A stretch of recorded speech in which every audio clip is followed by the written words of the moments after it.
Lecture de la première lettre de Saint Paul apôtre aux Corinthiens, au chapitre 1, des versets 17 à 25.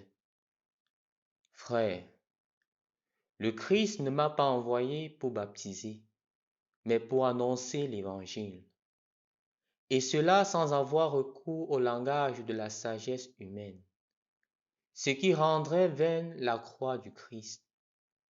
Car le langage de la croix est folie pour ceux qui vont à leur perte, mais pour ceux qui vont vers leur salut, pour nous, il est puissance de Dieu.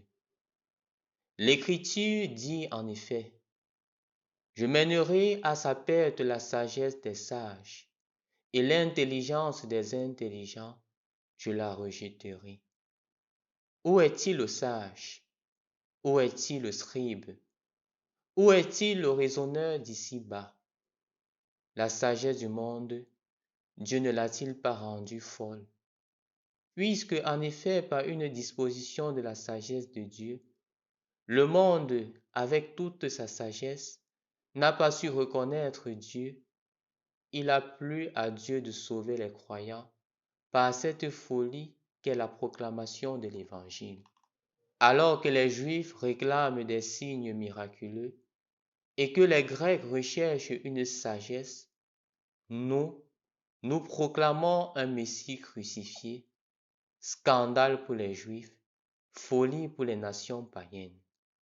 Mais pour ceux que Dieu appelle, qu'ils soient juifs ou grecs, ce Messie, ce Christ est puissance de Dieu et sagesse de Dieu.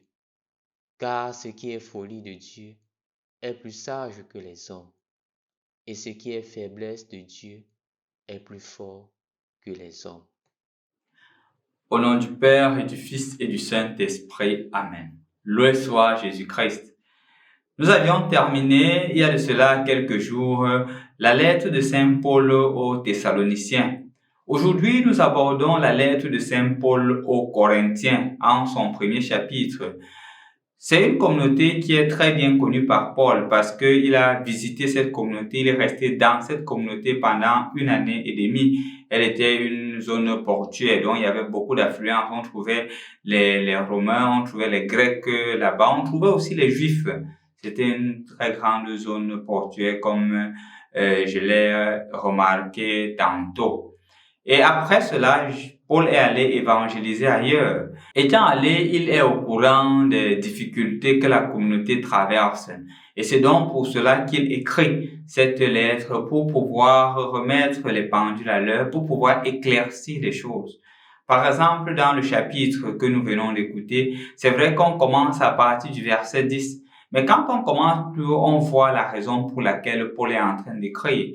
Premièrement, il aborde la question de la division au sein de la communauté, puisque dans cette même communauté, il y avait Apollos qui était passé, il y avait l'apôtre Saint-Pierre qui était aussi passé. Les gens commençaient à se dire, j'appartiens à Apollos, d'autres disaient qu'ils appartenaient à Saint-Pierre, d'autres disaient qu'ils appartenaient à Paul. Un peu comme certains pourraient le faire aujourd'hui, non? Voici mon prêtre, tel est mon pasteur, tel est mon... Et justement, Paul est en train de rejeter cette attitude. Cette attitude de suivre la personne que de suivre le Christ. C'est pour cela qu'il est vraiment dur au début de ces versets. C'est pour cela qu'il dit que le Christ ne m'a pas envoyé baptiser. Parce qu'il disait plus en avant que, mais est-ce que vous avez été baptisé à mon nom? Vous n'avez pas été baptisé à mon nom. Personne n'a été baptisé au nom de quelqu'un. Nous avons été baptisés au nom de Jésus. Et donc, le Christ ne m'a même pas envoyé baptiser. Et c'est pour cela qu'il dit, le Christ m'a envoyé proclamer l'évangile. L'évangile, c'est quoi? C'est la bonne nouvelle. La bonne nouvelle de Dieu qui s'incarne, de Dieu qui a pris notre condition humaine et de Dieu qui veut nous sauver, de Dieu qui vient me dire, de Dieu qui vient te dire qu'il t'aime. Et que tu es précieux à ses yeux, que tu as du prix à ses yeux. C'est ce que Paul est venu annoncer. Il n'est jamais venu s'annoncer lui-même. Et c'est pour cela qu'il veut être clair avec les disciples, avec cette première communauté, que non, ce n'est pas la personne que vous suivez, c'est Dieu que vous suivez. Et ne jamais tomber dans le piège de suivre une personne plutôt que Dieu. Je crois qu'à une et plusieurs raisons, cette parole nous parle aujourd'hui. De plus en plus, chers frères et sœurs dans le Christ, nous suivons des personnes. Nous ne suivons pas Dieu. De telle sorte que si on aime ce prêtre-ci, si on aime ce pasteur-ci, on reste seulement accroché à lui. Mais est-ce qu'il est la finalité? Quand un prêtre, un pasteur devient une finalité, il y a un problème. Le pasteur, le prêtre doit nous conduire à Jésus et jamais nous conduire à lui. Jamais. Un homme de Dieu te conduit toujours vers celui qui l'a séduit et jamais à lui. Pas qu'un homme de Dieu te dise que tu crois en moi, tu crois que je puisse faire ça. Non, qui est-il? C'est Dieu qui est capable de faire. Mon frère, ma soeur, il faudrait que ce soit clair. Malheur qui met sa confiance en un homme. Nous, les prêtres, nous sommes des canaux qui orientent les personnes vers Dieu, jamais des finalités. Rappelez-vous clairement, quand Jésus envoie les disciples en mission, quand les disciples reviennent, le nombre de disciples de Jésus augmente. De telle sorte que Jésus veut les mettre à l'écart pour leur permettre de manger, lui-même prendre la charge d'évangéliser le peuple. Pourquoi? Parce que les disciples, quand ils sont allés, ils ne se sont pas annoncés, ils ont annoncé Jésus. C'est vrai que pour nous les hommes, c'est compliqué. Compliqué pourquoi? Parce que nous voulons toujours raisonner humainement, comprendre les choses de manière humaine. C'est pour cela que Paul met en garde contre deux choses. Il dit la sagesse humaine et les miracles. Suivre Jésus, ce n'est pas là de convaincre. Amener les gens à suivre Jésus, ce n'est pas que je vais utiliser les paroles mielleuses, profiter de leur faiblesse quand il a un problème de guérison, il a un problème psychique, je profite de cela pour l'amener à mon église. Non, il n'y a aucune parole mielleuse. Ou peut-être des miracles.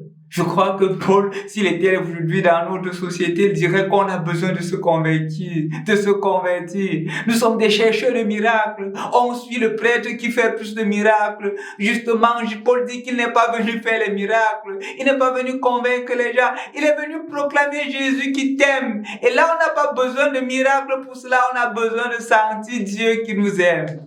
Dieu t'aime, mon frère, ma soeur. Il faudrait qu'aujourd'hui tu sois pleinement convaincu et que les paroles qui sont adressées aujourd'hui ne sont pas des paroles qu'une personne t'adresse, c'est Dieu lui-même. Et si un homme de Dieu te l'adresse, reçois cette parole comme Dieu t'adresse, jamais comme la personne. Nous ne sommes que des canaux de la transmission de la grâce de Dieu et jamais des finalités.